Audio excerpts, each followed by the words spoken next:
बिस्मिल्लाहिर्रहमानिर्रहीम।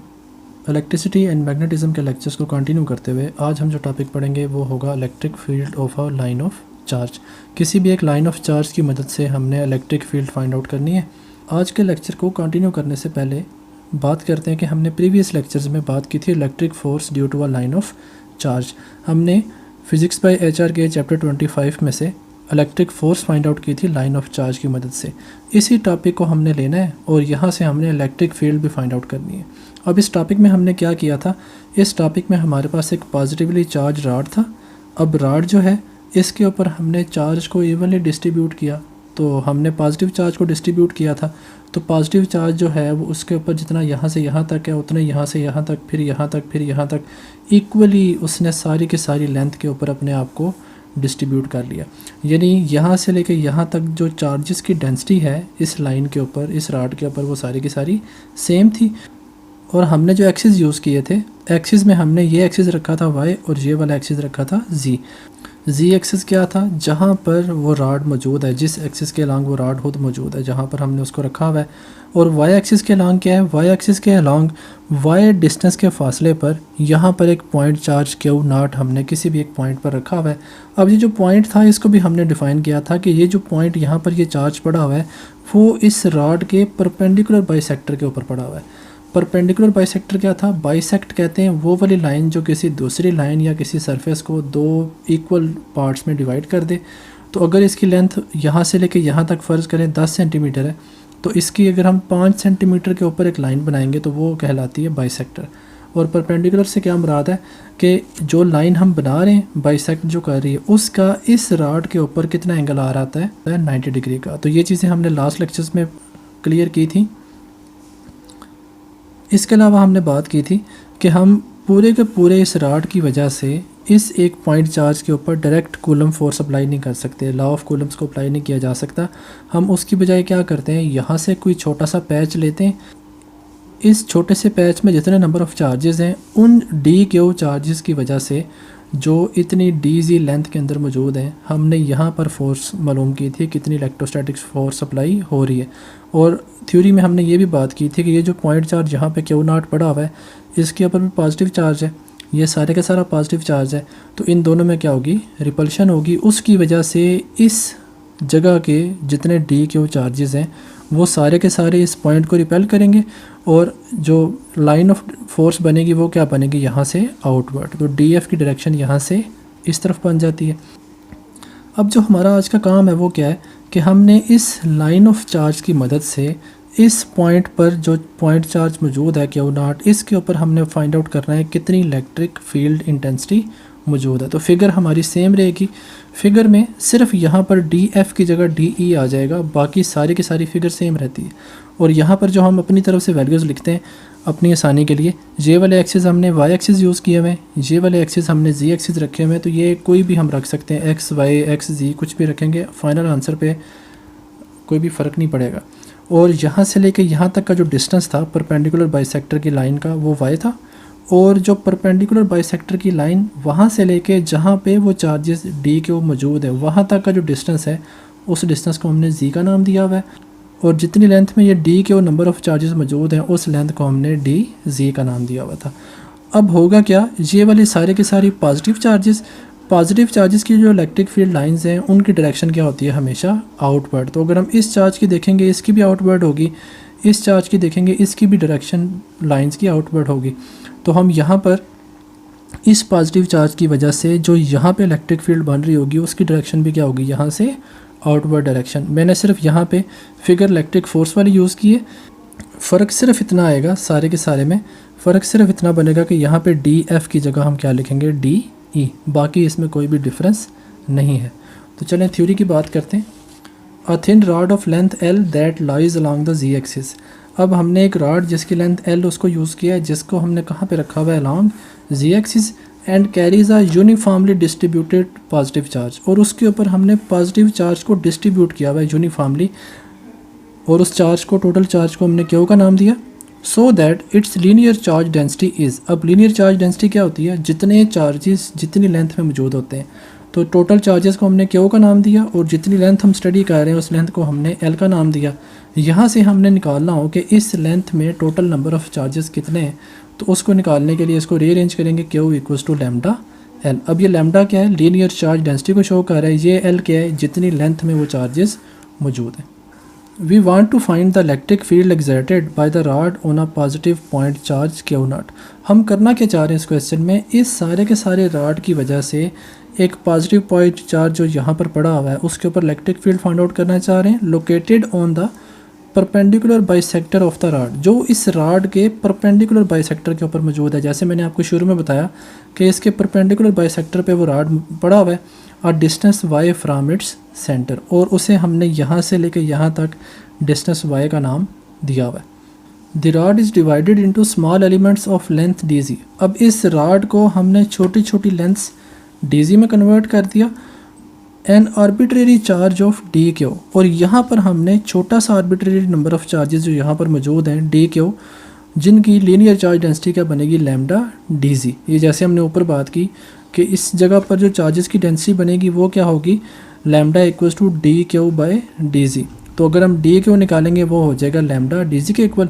Is located और distance g from its centre, और उसकी लोकेशन क्या है, सेंटर से लेके यहाँ तक डिस्टेंस को हमने जी का नाम दिया। And exerts an electric field D E on Q not, और इस छोटे से पैच की वजह से जिसमें नंबर ऑफ़ चार्जेस कितने हैं, डी क्यू चार्जेस अवेलेबल हैं, उनकी वजह से जो पॉइंट चार्ज के ऊपर इलेक्ट्रिक फील्ड बन रही है उसकी डायरेक्शन यहाँ से इस तरफ, और वो जो है हमने उसको क्या नाम दिया, डी ई का नाम दिया हुआ है। Direction of electric field is shown. अब जैसे मैंने आपको बताया कि ये डायरेक्शन क्या बनेगी इसकी, आउटवर्ड, बाहर की तरफ डायरेक्शन इसकी बन रही है। नो ई एक्स अवेलेबल, इलेक्ट्रिक फील्ड का कोई भी एक्स कंपोनेंट अवेलेबल नहीं है, ई एक्स इक्वल्स टू ज़ीरो। अब देखें हमारी जो इलेक्ट्रिक फील्ड है वो किस एक्सिस के लॉन्ग अप्लाई हो रही है, सिर्फ और सिर्फ वाई एक्सिस के ऊपर। तो यहाँ पर ना तो हमारे पास ई एक्सिस हैं जो पेज से आउटवर्ड या पेज से इनवर्ड की तरफ होंगे, ना ही हमारे पास जी एक्सिस अवेलेबल है। यानी जी एक्सिस के ऊपर तो वो खुद रॉड पड़ा हुआ है, लेकिन जी एक्सिस के ऊपर हम फोर्स को स्टडी नहीं कर रहे, हम फोर्स को किस एक्सिस के ऊपर स्टडी कर रहे हैं, वाई एक्सिस के ऊपर। तो ओनली अवेलेबल फोर्स कौन सी होगी, जो कि only available force of electric field, वो जो इलेक्ट्रिक फील्ड इंटेंसिटी है वो अवेलेबल होगी वाई एक्सिस के लॉन्ग। इसी को हमने यहाँ से फाइंड आउट करना है। और हम करेंगे क्या, हम इस छोटे से पैच में जितने नंबर ऑफ़ चार्जेस अवेलेबल थे उसकी वजह से यहाँ पे इलेक्ट्रिक फील्ड फाइंड आउट करेंगे। फिर वो जो आंसर आएगा उस आंसर को हम इस सारे की सारी लेंथ के ऊपर इंटीग्रेट कर लेंगे, जैसे हमने इलेक्ट्रिक फोर्स वाले केस में किया था। तो पहले हम इस चार्ज की, इस जगह की वजह से इसके ऊपर जितनी इलेक्ट्रिक फील्ड अप्लाई हो रही है उसको निकालते हैं, फिर उस आंसर को हम सम करेंगे, इंटीग्रेट करेंगे, तो वो सारी की सारी लेंथ उसमें शामिल हो जाएगी। उसका जो आंसर आएगा वो सारे के सारे रॉड की वजह से यहाँ पे जितनी फोर्स अप्लाई हो रही है वो आ जाएगी। अब देखिए यहाँ पर जो डी ई बनेगा, डी ई का ना तो हमें ये लाइन हॉरिजेंटल नज़र आ रही है ना ही ये लाइन वर्टिकल है। तो हम जब इसके कंपोनेंट्स निकालेंगे, एक कंपोनेंट इसका हॉरिजेंटल आ जाएगा, एक कंपोनेंट क्या आएगा, वर्टिकल। तो हम अगर यहाँ पे गौर करें तो हम फोर्स अप्लाई कर रहे हैं किस डायरेक्शन में, हॉरिजेंटल डायरेक्शन में। वर्टिकल डायरेक्शन में फोर्स नहीं है, इलेक्ट्रिक फील्ड वर्टिकल डायरेक्शन में नहीं है। उसके लिए यहाँ पर जो हम एक्सिस यूज़ करेंगे, यहाँ पर हमने एक्स एक्सिस के लिहाज से इलेक्ट्रिक फील्ड को डिफ़ाइन करना है। तो जैसे हमने इलेक्ट्रिक फोर्स वाले टॉपिक में किया था कि जब इलेक्ट्रिक फोर्स निकालनी थी अलॉन्ग दिस एक्सिस, इस एक्सिस के अलॉन्ग। अब ये एक्सिस कौन सा है, वाई एक्सिस। यहाँ पे अगर हम डी ई के परपेंडिकुलर कंपोनेंट्स निकालेंगे तो एक कंपोनेंट वर्टिकल, एक कंपोनेंट हॉरिजेंटल। तो जो वर्टिकल कंपोनेंट है उसकी हमें ज़रूरत नहीं है, हमें किस कंपोनेंट की ज़रूरत है, हॉरिजेंटल कंपोनेंट की, क्योंकि रॉड जो है वो इस तरफ सारी की सारी फोर्स अप्लाई कर रहा है। ये कंसेप्ट मैंने लास्ट वीडियो में भी क्लियर किया था कि यहाँ पर कॉस थीटा क्यों आया हुआ है। तो हम जब इस डी क्यू की वजह से यहाँ पर इलेक्ट्रिक फील्ड फाइंड आउट करेंगे तो हमारा डी ई वाई क्या आ जाएगा, D E cause of theta, यानी उसका हॉरिजेंटल कंपोनेंट फोर्स का आ जाएगा, और यहाँ पर एंगल थीटा। अब डी ई जो है वो बेसिकली क्या है, यहाँ पर जो इलेक्ट्रिक फील्ड का फार्मूला मैंने लिखा हुआ है, इलेक्ट्रिक फील्ड का फार्मूला होता है के क्यू ओवर आर स्क्वायर। अब जिस चार्ज की वजह से वो फील्ड अप्लाई हो रही है, अब किन चार्जेस की वजह से वो फील्ड अप्लाई हो रही है, डी क्यू की वजह से, तो हमने यहाँ पे क्यू की जगह सिंपल डी क्यू लिखा हुआ है। अब डी की जगह पर तो हम लिख देंगे k d q over r square. अब ये कॉस ऑफ थीटा को हमने कैसे हल करना है, और यहाँ पर ये वाई ओवर आर कैसे आया है, और हमने आर की वैल्यूज़ को कैसे शो करना है, अगर हम इस फिगर को गौर से देखें तो यहाँ पर जो असल ट्रायंगल जो हमारे काम की है वो ये वाली ट्रायंगल है। इस ट्रायंगल को हम यहाँ पे ड्रा करते हैं जैसे हमने प्रीवियस लेक्चर में किया था। तो ये वाली जो लेंथ है वो आर के इक्वल, इसको मैंने आर का नाम दिया हुआ है। एंगल हमारा यहाँ पे आ रहा है, ये वाली लेंथ वाई के इक्वल है, इसको हमने वाई का नाम रखा है। और ये वाली लेंथ किसके इक्वल थी, जी के। अब ये जो ट्रायंगल आ रही है, इस ट्रायंगल में अगर हमने काज ऑफ थीटा निकालना हो तो काज ऑफ थीटा का फार्मूला होता है बेस ओवर हाइपोटेन्यूज। तो बेस हमारी क्या है, वाई, और हाइपोटेन्यूज हमारा क्या आ रहा है, आर के इक्वल। तो काज ऑफ थीटा क्या आएगा, वाई ओवर आर। और दूसरी चीज़, हमने जब आर स्क्वायर निकालना है, जो हमारे केस में आ रहा है, आर स्क्वायर को जब हम निकालेंगे तो पाइथागोरस थ्योरम की मदद से आर स्क्वायर इक्वल आएगा वाई स्क्वायर प्लस जी स्क्वायर के इक्वल। हाइपोटेन्यूज का स्क्वायर इक्वल आता है base square plus perpendicular square. तो यहाँ पर आ जाएगा r square equal to y square plus ji square. और जब हम यहाँ से आर निकालेंगे, जो हमने यहाँ पुट करना है, वो हो जाएगा वाई स्क्वायर प्लस जी स्क्वायर का स्क्वायर रूट। अब ये वैल्यूज़ हम पुट करते हैं। जब हम वैल्यूज़ पुट करेंगे तो यहाँ पर के और ये डी क्यू बेसिकली क्या था, इसको हमने चेंज करना था लीनियर चार्ज डेंसिटी के केस में। तो डी क्यू की जगह आ जाएगा लैम्डा डी जी, यानी इतने जो नंबर ऑफ़ चार्जेस हैं वो कितनी लेंथ में और कितनी उनकी चार्ज डेंसिटी है। लैम्डा डी जी हमने यहाँ पे लिखा, और नीचे जो आर स्क्वायर है, आर स्क्वायर हमने अभी मालूम किया वो इक्वल है वाई स्क्वायर प्लस जी स्क्वायर के। हमने वैल्यू यहाँ पे लिखी वाई ओवर आर। अब वाई को हमने वैसे रहने देना है, आर की जगह हम दोबारा से वैल्यू लिख लेंगे वाई स्क्वायर प्लस जी स्क्वायर का स्क्वायर रूट। और जब ये नीचे वाली वैल्यूज़ को हम कंबाइन करेंगे, कंबाइन करने से आ जाएगा वाई स्क्वायर प्लस जी स्क्वायर की पावर 3/2। ऊपर वाली वैल्यूज़ जो हैं वो वैसे की वैसे रहेंगी। अब वो जो हमने फाइंड आउट किया वो था डी ई वाई, यानी इस जगह पे जितने नंबर ऑफ़ चार्जेस अवेलेबल हैं उनकी वजह से जो यहाँ पे फोर्स अप्लाई हो रही थी उसको यहाँ पे हमने लिखा था डी ई वाई। लेकिन जब हम इस सारे के सारे रॉड की वजह से फाइंड आउट करना चाहेंगे तब हम क्या करेंगे, वो जो डी ई वाई की फोर्स आ रही है इस पैच की वजह से, नीचे वाले पैच की वजह से, उसके नीचे वाले पैच की वजह से, उसके नीचे वाले पैच की वजह से, तो हम क्या करेंगे, यहाँ से लेके यहाँ तक जितनी लेंथ आ रही है उस लेंथ को हम इंटीग्रेट कर लेंगे। तो टोटल इलेक्ट्रिक फील्ड क्या आएगी जो यहाँ पे अप्लाई हो रही है, ई वाई से हम उसको डिनोट कर देते हैं, वो इक्वल आएगी डी ई वाई और इंटीग्रल। यानी इस सारी की सारी लेंथ की वजह से जितनी इस वाई एक्सिस के ऊपर, इस पॉइंट के ऊपर इलेक्ट्रिक फील्ड अप्लाई हो रही है वो हम इस तरह से निकालेंगे। और जब भी हम इंटीग्रल अप्लाई करते हैं तो उसकी लिमिट्स हम यूज़ करते हैं।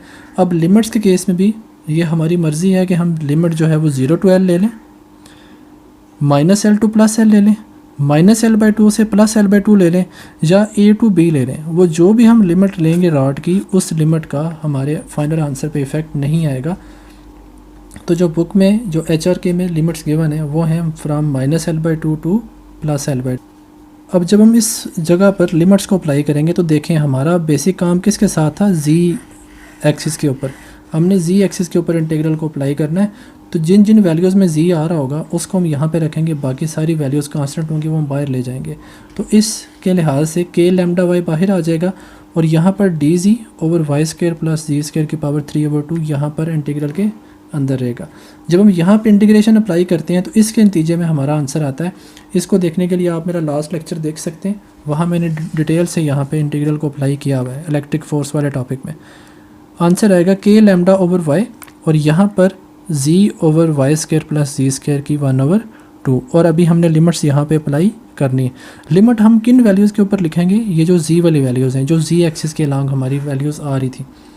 नेक्स्ट स्टेप में क्या होता है कि हम ऊपर वाली लिमिट पहले लगाते हैं, माइनस लगा के नीचे वाली लिमिट लगा देते हैं। तो ऊपर वाली लिमिट लगेगी यहाँ पे जी की जगह L/2, और नीचे वाई स्क्वायर प्लस यहाँ पे हो जाएगा L²/4, क्योंकि यहाँ पे जी स्क्वायर था, फार्मूला का माइनस। और जो जी वाली वैल्यू है -L/2, जब -L/2 यहाँ पे पुट करेंगे तो नीचे फिर से हो जाएगा L²/4, जबकि जो ऊपर वाली वैल्यू है ये माइनस माइनस आपस में प्लस हो जाएंगे, तो L/2 प्लस L/2 ये हो जाएगा सिंपल L के इक्वल। जब इसको हम दोबारा से देखें तो ये जो लैम्डा L है, ये लैम्डा L हमारा किसके इक्वल आ रहा था, सिंगल जो टोटल नंबर ऑफ उसके ऊपर चार्जेस अवेलेबल हैं। तो हम लैम्डा L को लिखेंगे चार्जेस की फॉर्म में। आंसर आ जाएगा KQ over Y square plus L²/4 की पावर 1/2। ये वाला जो हमारा आंसर है ये हमें शो कर रहा है कि इस टोटल रॉड की वजह से, इस पूरे के पूरे रॉड की वजह से यहाँ पर इस पॉइंट पर जो चार्ज अवेलेबल है उसके ऊपर कितनी इलेक्ट्रिक फील्ड अप्लाई हो रही है। अब जो नेक्स्ट केस है उस केस में वो बात करता है कि अगर ये जो लेंथ है y, यानी इस चार्ज और इस लाइन ऑफ चार्ज के दरमियान जो लेंथ जो है ये काफ़ी ज़्यादा बढ़ जाए, यानी y ग्रेटर देन l, यानी ये वाली जो लेंथ है वो इसकी लेंथ से काफ़ी ज़्यादा बढ़ जाए, उस वक्त क्या होता है कि लेंथ जो है वो ऑलमोस्ट हम ज़ीरो के इक्वल ले लेते हैं। तो जब हम लेंथ को यहाँ पे ज़ीरो पुट करेंगे तो यहाँ पर एल स्क्वायर की जगह ज़ीरो आ जाएगा, तो ये फार्मूला जो था ऊपर वाला वो रीअरेंज हो के के क्यूब ओवर वाई स्क्वायर। अब वाई बेसिकली क्या है, इस राड और इस चार्ज के दरमियान जो डिस्टेंस है। तो जब हम राड के और जिस जगह पर वो अप्लाई हो रहा है, किसी पॉइंट पर अगर हम उसकी इलेक्ट्रिक फील्ड देख रहे हैं, उनके दरमियान डिस्टेंस इतना ज़्यादा बढ़ जाए कि ये जो राड की लेंथ है वो ना होने के बराबर हो जाए उसके मुकाबले में, तब क्या होता है कि जो इलेक्ट्रिक फील्ड का फार्मूला है वो सिंपली कन्वर्ट हो जाता है पॉइंट चार्जेस के केस में। तो दो पॉइंट चार्जेस हों उनके दरमियान जो इलेक्ट्रोस्टैटिक फोर्स, इलेक्ट्रोस्टैटिक फील्ड आ रही होती है, उसके फार्मूले में वो चीज़ कन्वर्ट हो जाती है। तो k q over Y square which is expression for electric field of a point charge. Second case में अगर हम देखें, if length is greater than y, अगर लेंथ जो है वो बढ़ जाए वाई से, यानी अगर ये वाली जो लेंथ है वो इतनी ज़्यादा बढ़ जाए कि ये वाली जो लेंथ है वो ना होने के बराबर हो जाए, यानी ये वाला चार्ज उसके इंतहाई नज़दीक चला जाए। Observation point is very close to the line of charge, यानी जिस जगह पर हम इलेक्ट्रिक फील्ड फाइंड आउट करना चाह रहे हैं वो उसके इंतहाई नज़दीक आ जाए। इस केस में क्या होता है कि जो फाइनल इलेक्ट्रिक फील्ड बनती है वो lambda over 2 pi epsilon naught y के इक्वल आ जाती है। The field is radially outward, कि जो फील्ड बन रही है वो रेडियली आउटवर्ड है फ्रॉम द राड। अब राड से जो फील्ड है, चूँकि यहाँ पे पॉजिटिव चार्जेस हैं, तो पॉजिटिव चार्जेस की वजह से क्या होता है, उसकी फील्ड हमेशा आउटवर्ड होती है। And depends inversely on the distance from the rod, और जो राड के साथ डिस्टेंस है उसके इन्वर्स के लिहाज से उसका रिलेशन होता है, यानी जितना ज़्यादा फासला होगा उतनी इलेक्ट्रिक फील्ड क्या होगी, कम होगी। तो आज के टॉपिक में हमने बात की कि हम किसी भी लाइन ऑफ चार्ज की वजह से किसी दूसरे पॉइंट पर जहाँ पर कोई चार्ज मौजूद है वहाँ पर इलेक्ट्रिक फील्ड कैसे फाइंड आउट कर सकते हैं। नेक्स्ट वीडियो में हम electric field due to ring of charge की बात करेंगे। अल्लाह हाफिज़।